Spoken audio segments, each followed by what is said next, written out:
नमस्कार विद्यार्थी मित्रांनो, स्वागत आहे तुमचं सर्वांचं. तर मित्रांनो, आज आपण भारतीय राज्यव्यवस्था बघणार आहोत.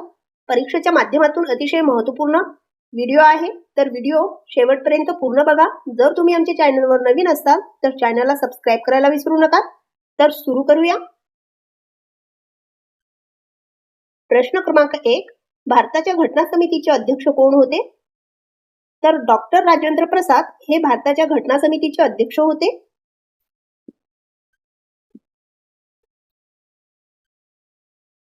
प्रश्न क्रमांक 2.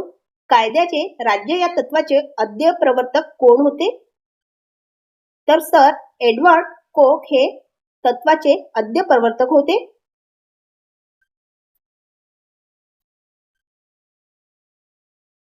प्रश्न क्रमांक 3. भारतीय घटनेनुसार हे संसदेचे वरिष्ठ सभागृह आहे.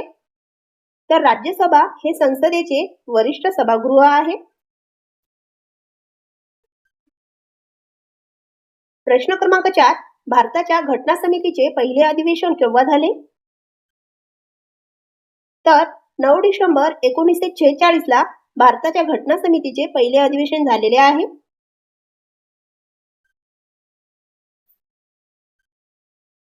प्रश्न क्रमांक 5. संविधान सभेने भारतीय राष्ट्र ध्वजाची रचना कधी स्वीकारली?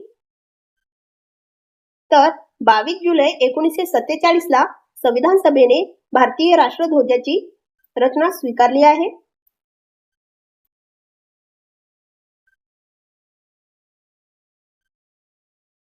प्रश्न क्रमांक 6. भाषिक राज्यासंबंधी विचार ही पुस्तिका कोणी प्रकाशित केली? तर डॉक्टर बाबासाहेब आंबेडकर यांनी ही पुस्तिका प्रकाशित केलेली आहे.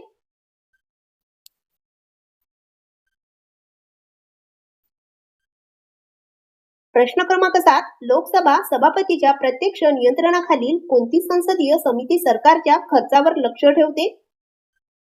तर सार्वजनिक लेखा समिती ही सरकारच्या खर्चावर लक्ष ठेवते.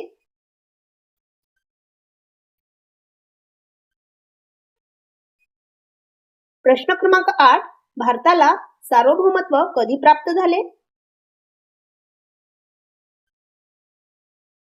तर 26 जानेवारी 1950 ला भारताला सार्वभौमत्व प्राप्त झाले.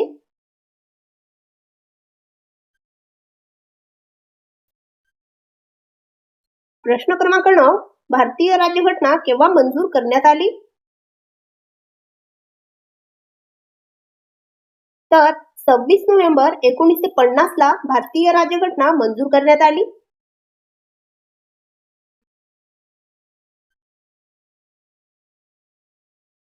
प्रश्न क्रमांक 10. भारतात पहिली सार्वत्रिक निवडणूक कोणत्या वर्षी पार पडली?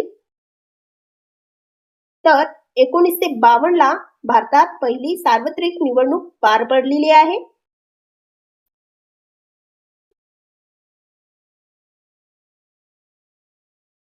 प्रश्न क्रमांक 11. डॉक्टर बाबासाहेब आंबेडकर भारतीय राज्यघटनेतील कोणत्या हक्कास घटनेचा आत्मा आणि हृदय म्हणतात? तर घटनात्मक उपायांचा हक्क यांना आत्मा व हृदय म्हणतात.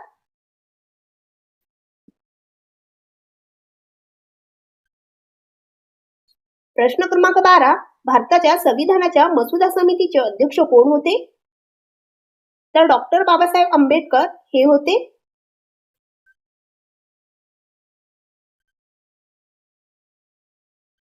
प्रश्न क्रमांक 13. गोखलेचे भारतीय राष्ट्रीय सभेच्या सचिवालयातील उत्तराधिकारी म्हणून कोणाला ओळखले जात होते? तर दाजी आबाजी खरे यांना ओळखले जात होते.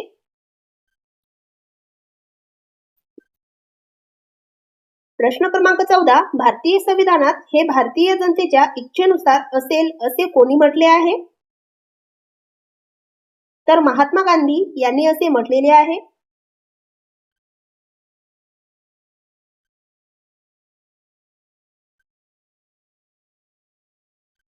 प्रश्न क्रमांक 15. संविधान सभेच्या पहिल्या बैठकीचे अध्यक्ष कोण होते? तर सच्चिदानंद सिन्हा हे पहिल्या बैठकीचे अध्यक्ष होते.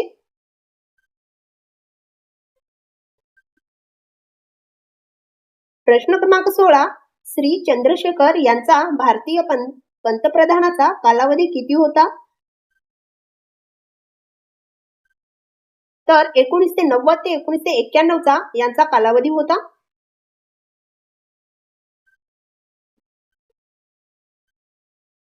प्रश्न क्रमांक 17, भारतीय रिझर्व्ह बँकेचे गव्हर्नर कोण होते? तर नरेंद्र जाधव हे होते आणि सध्याचे गव्हर्नर आहेत शशिकांत दास हे.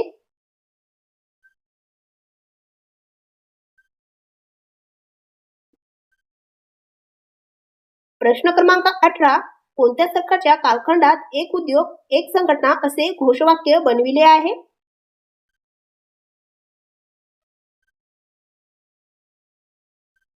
तर जनता पक्ष सरकार हे घोषवाक्य बनविले आहे.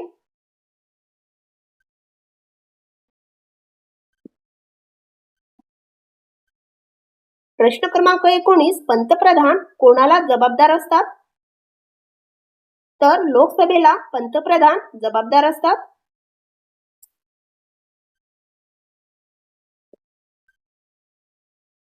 प्रश्न क्रमांक 20, कोणत्या घटना दुरुस्तीद्वारे राष्ट्रपतींना मंत्री परिषदेच्या सल्ल्यानुसार मागणी बंधनकारक आहे? तर 42वी घटना दुरुस्तीद्वारे मंत्री परिषदेच्या सल्ल्यानुसार मागणी बंधनकारक आहे.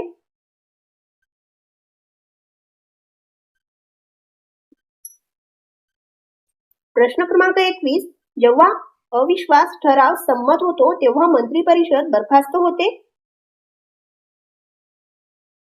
तर लोकसभेत बरखास्त होते.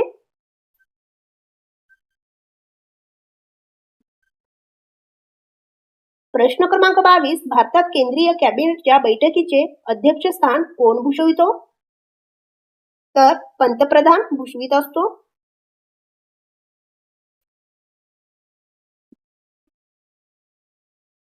प्रश्न क्रमांक 23, 1 मे 2022 रोजी कितवा महाराष्ट्र दिन साजरा करण्यात आला होता? तर 62वा साजरा करण्यात आला होता.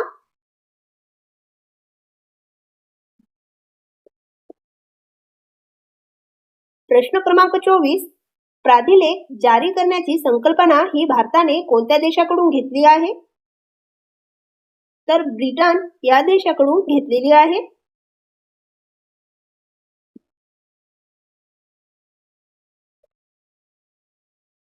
प्रश्न क्रमांक 25, लोकसभेचे सभापती आणि उपसभापती दोघेही उपस्थित नसतील तर सदस्यांच्या संयुक्त बैठकीच्या अध्यक्षस्थानी कोण असतात? तर राज्यसभेचे उपाध्यक्ष असतात.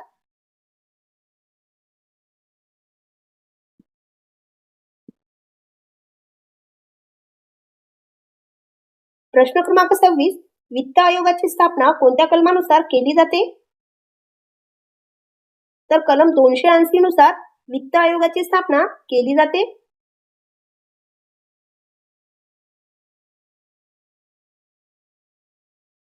प्रश्न क्रमांक 27, महाराष्ट्र पंचायत राज व्यवस्था किती स्तरीय आहे?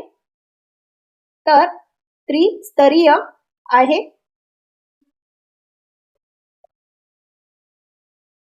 प्रश्न क्रमांक 28, कोणत्या घटना दुरुस्तीने संसदेकडून व आर्थिक मागासवर्ग निश्चितीचा अधिकार राज्य सरकारला देण्यात आलेला आहे? तर 105वा अधिकार देण्यात आलेला आहे.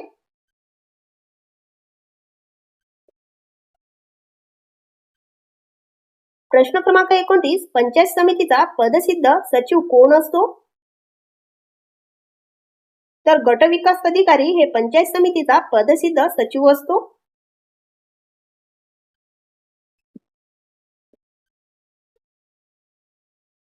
प्रश्न क्रमांक 30, भारतीय राज्यघटनेचे कलम 40 कशा संबंधित आहे? तर पंचायत राज या संबंधित कलम 40 आहे.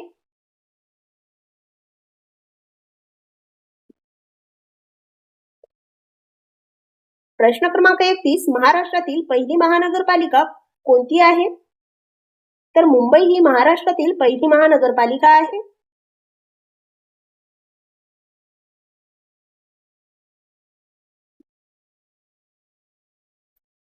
प्रश्न क्रमांक 32, कोणत्या घटना दुरुस्तीद्वारे सिक्कीम हे भारतीय संघराज्यात एक नवीन राज्य बनले?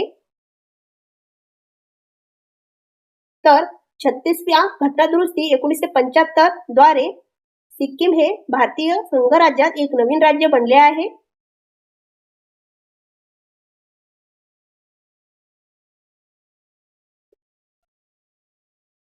प्रश्न क्रमांक 33 भारताच्या राष्ट्रपतींना पद व गोपनीयतेची शपथ कोण देतात? तर सरन्यायाधीश शपथ देत असतात.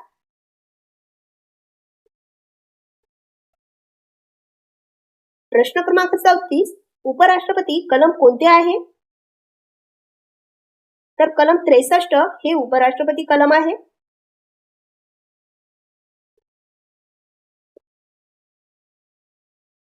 प्रश्न क्रमांक 35 राष्ट्रीय आणीबाणीचे कलम कोणते आहे? तर कलम 352 हे राष्ट्रीय आणीबाणीचे कलम आहे.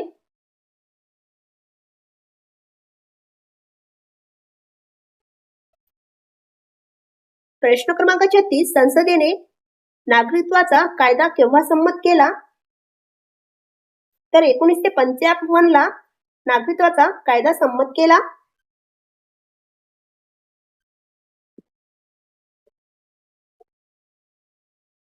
प्रश्न क्रमांक 37 घटना निर्मितीची निशाणी म्हणून कशाची निवड केली? तर हत्तीची निवड केलेली आहे.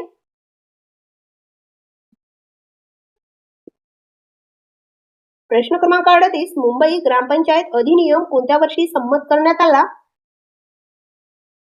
तर 1958 ला संमत करण्यात आलेला आहे. प्रश्न क्रमांक 39 ग्रामसभा बोलवण्याची जबाबदारी कोणावर असते? तर सरपंचावर असते. प्रश्न क्रमांक 40 भारतात घटनात्मक रित्या किती भाषांना मान्यता देण्यात आली आहे? तर 22 भाषांना मान्यता देण्यात आलेली आहे.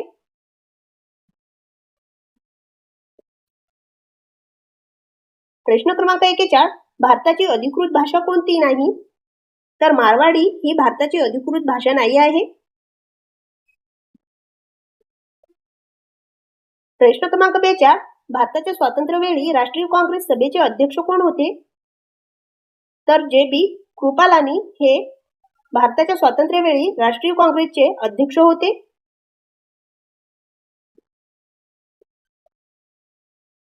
प्रश्न क्रमांक 43 घटक राज्याच्या विधानसभेमध्ये कोणत्या कलमानुसार अँग्लो इंडियन सदस्य नामनिर्देशन केले जातो? तर 333.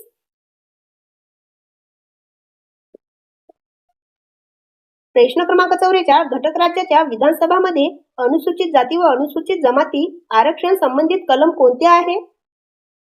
तर 332 हे कलम आहे. प्रश्न क्रमांक 45 ग्रामसभेची असाधारण सभा बोलवण्याचा अधिकार कोणाला आहे? तर सरपंचांना आहे.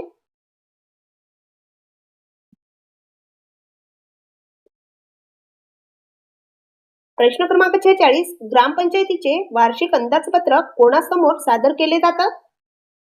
तर ग्रामसभा यांच्या समोर सादर केले जातात.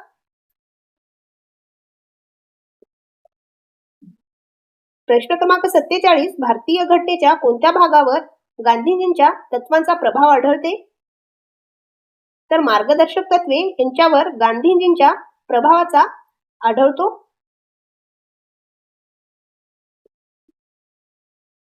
प्रश्न क्रमांक 48 शेषाधिकार यांची तरतूद भारतीय राज्यघटनेच्या कोणत्या कलमामध्ये करण्यात आलेली आहे?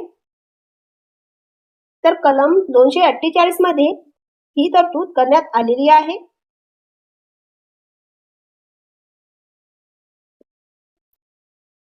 प्रश्न क्रमांक 49 अतिरिक्त न्यायालयाची स्थापना करण्याचा संसदेचा अधिकार कोणत्या कलमामध्ये नमूद केला आहे?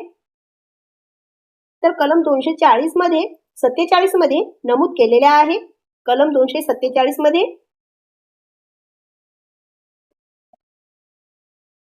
प्रश्न क्रमांक 50 घटनेच्या कोणत्या कलमामध्ये घटना दुरुस्तीच्या पद्धतीची तरतूद आहे? तर कलम 368 मध्ये घटना दुरुस्तीची पद्धतीची तरतूद आहे. तर मित्रांनो तुम्हाला हा व्हिडिओ जर आवडला असेल तर आमच्या चॅनलला सबस्क्राईब करा, लाईक करा आणि आपल्या मित्रांबरोबर शेअर करा. धन्यवाद.